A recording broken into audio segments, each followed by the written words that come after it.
যখন ডেভিড এক can cock $300 million golden এগের উপরে ঢেলে দেয়, তখন এক পলকেই সেই ডিমটা গলে যায়। আসলে চোর আগে থেকেই আসল ডিমটা চুরি করে তার জায়গায় একটা নকল ডিম রেখে দিয়েছে। ফিমেল এজেন্ট দ্রুত গেট সিল করার আদেশ দেয়। যখন বড় গেটটা বন্ধ হয়ে যাচ্ছিল, তখনই ভিড়ের মাঝখানে দাঁড়িয়ে থাকা চোর পালিয়ে যেতে শুরু করে। ডেভিড তাকে ধরার জন্য ছুটে যায়, কিন্তু সে অটোমেটিক গ্লাস ডোরের মাঝে আটকা পড়ে যায়। আর সে দেখে চোরটা এখান থেকে পালাতে পালাতে নিজের ড্রেস চেঞ্জ করে ফেলেছে। এই চোরটা আর কেউ নয়, পৃথিবীর সব থেকে কুখ্যাত চোর জ্যাক। সে এখন সিকিউরিটি গার্ডদের ফাঁকি দিয়ে ভিড়ের সাথে মিশে মেইন এক্সিট পর্যন্ত পৌঁছে যায়। যখন সে এখান থেকে পালাতে যায়, তখন সে সেখানে ফিমেল ইন্সপেক্টরকে দাঁড়িয়ে থাকতে দেখে জ্যাক দ্রুত তার পকেট থেকে স্মোক বম্ব বের করে মেঝেতে ছুড়ে দিয়ে ধোঁয়ার মাঝে হারিয়ে যায়। কিন্তু ডেভিড তাকে দেখে ফেলে, সেকেন্ড ফ্লোর পর্যন্ত পিছু করে। কিন্তু অ্যাক্টিভ এবং শুকনা জ্যাক একটা ছোট স্পেস দিয়ে বের হয়ে যায়। বিশাল শরীরের ডেভিড এখান দিয়ে বের হতে পারে না। সে দ্রুত ম্যাপ দেখে আরেকটা রাস্তা দিয়ে তার পিছু করতে শুরু করে। অন্য একটা করিডোরে এসে ডেভিড জ্যাকের রাস্তা আটকে দাঁড়ায়। এরপরে তার উপরে গান পয়েন্ট করে সে জ্যাকের কাছে গোল্ডেন এগ চায়। জ্যাক সেই গোল্ডেন এগ ফেরত দেওয়ার অভিনয় করে, কিন্তু এমন সময় সেখানে সে ফিমেল পুলিশ অফিসার চলে আসে।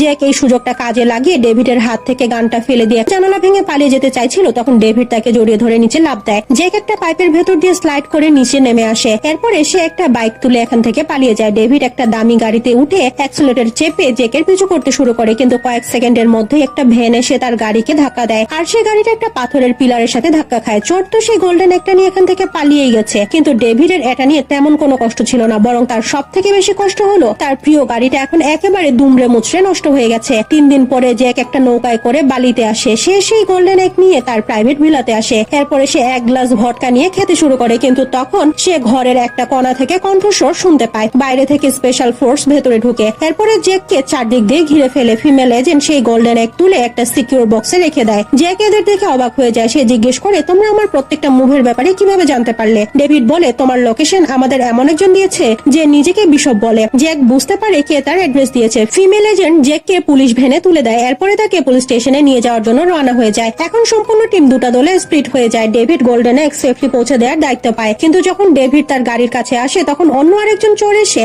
গাড়ির দরজা খুলে সেই ডিমটাকে আবারও বদলে দেয়। ড্রাইভার ডেভিডকে বলে, স্যার ট্রাঙ্ক এখনো বন্ধ হয়নি। ডেভিড ফিরে গিয়ে আবারও সে এগ চেক করে, একটা সেখানে ছিল, তাই সে নিশ্চিন্তে আবারও ফিরে আসে। কিন্তু আসল খেলা তো এখন শুরু হবে, কারণ সেই চোরটা গাড়ির নিচেই লুকিয়ে ছিল। সে উঠে দাঁড়ায় এবং তার মাস্ক খুলে সামনে আসে। এটা জ্যাকের সব থেকে বড় শত্রু বিশপ।